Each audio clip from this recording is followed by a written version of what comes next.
മഹാരാജാസ് കോളേജിലെ SFI നേതാവ് അഭിമന്യുവിന്റെ കൊലപാതകത്തിൽ വിചാരണയ്ക്ക് മുമ്പുള്ള കുറ്റപത്രത്തിലെ പ്രാരംഭവാദം ഇന്ന് തുടങ്ങും. എറണാകുളം പ്രിൻസിപ്പൽ സെഷൻസ് കോടതിയാണ് വാദം കേൾക്കുക. കുറ്റകൃത്യത്തിൽ നേരിട്ട് പങ്കാളികളായ 16 പേർക്കെതിരെ 1500 പേജുള്ള കുറ്റപത്രമാണ് സമർപ്പിച്ചത്. 2018 ജൂലൈ 2-നാണ് മഹാരാജാസ് കോളേജിലെ SFI നേതാവ് അഭിമന്യു കൊല്ലപ്പെട്ടത്. ചുവരെഴുത്തിനെ ചൊല്ലി SFI ക്യാമ്പസ് ഫ്രണ്ട് പ്രവർത്തകർ തമ്മിലുള്ള തർക്കം കൊലപാതകത്തിൽ കലാശിക്കുകയായിരുന്നു. ഇപ്പോൾ ആ കേസ് അഭിമന്യു കൊലപാതകത്തിന് ആ ഒരു വിചാരണയ്ക്ക് മുമ്പുള്ള കുറ്റപത്രം സമർപ്പിച്ചിരുന്നു. കുറ്റപത്രത്തിലെ പ്രാരംഭവാദം ഇന്ന് തുടങ്ങിയാണ്. വിചാരണയ്ക്ക് മുമ്പുള്ള പ്രാരംഭവാദമാണ്. എറണാകുളം പ്രിൻസിപ്പൽ സെഷൻസ് കോടതിയാണ് ആ വാദം കേൾക്കുക.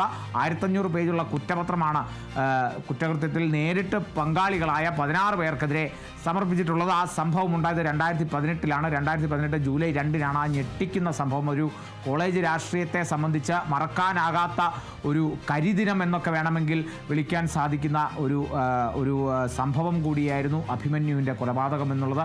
മഹാരാജാസ് കോളേജിലെ SFI നേതാവായിരുന്നു അഭിമന്യു. 2018 ജൂലൈ 2-നാണ് അഭിമന്യു കൊല്ലപ്പെട്ടത്. ചുവരെഴുത്തിനെ ചൊല്ലി ഉണ്ടായ ഒരു തർക്കമാണ് അത്. SFI ക്യാമ്പസ് ഫ്രണ്ട് പ്രവർത്തകർ തമ്മിലുള്ള ആ തർക്കം അഭിമന്യുവിൻ്റെ കൊലപാതകത്തിലേക്ക് കലാശിക്കുകയായിരുന്നു. ആ കൊലപാതകത്തിൽ പിന്നീട് 1500 പേജുള്ള കൃത്യമായി അന്വേഷണം നടത്തി കുറ്റകൃത്യത്തിൽ നേരിട്ട് പങ്കുള്ള 16 പേർക്കെതിരെ 1500 പേജുള്ള കുറ്റപത്രം സമർപ്പിച്ചിരുന്നു. ആ കുറ്റപത്രം സമർപ്പിച്ചതിൽ വിചാരണ ഇതുവരെയും തുടങ്ങിയിട്ടുണ്ടായിരുന്നില്ല. വിചാരണയ്ക്ക് തൊട്ടുമുമ്പുള്ള പ്രാരംഭവാദം ഇന്ന് തുടങ്ങുകയാണ്. എറണാകുളം പ്രിൻസിപ്പൽ സെഷൻസ് കോടതിയാണ് ആ വാദം കേൾക്കുക.